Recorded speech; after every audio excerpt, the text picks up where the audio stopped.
Sekarang ni banyak orang yang kena influenza. Ni pun mesej baru masuk, influenza. Baik. Nombor 1, habbatus sauda. Habbatus sauda, ambil yang biji punya, bukan minyak, biji.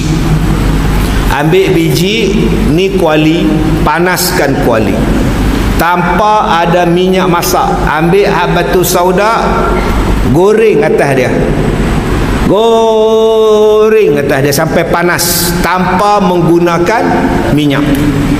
Kemudian ambil habbatus sauda tadi, letak dalam kain, jadikan bunjut, ikat dan seduklah dia.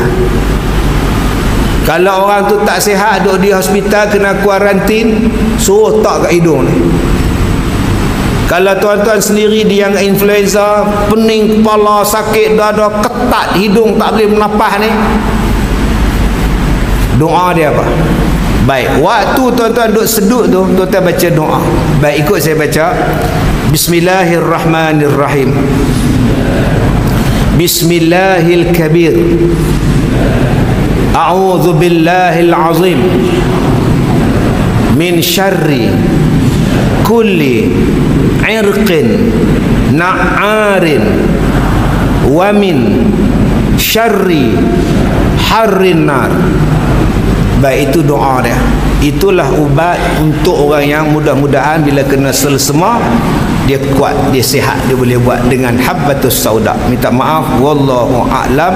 Assalamualaikum warahmatullahi wabarakatuh.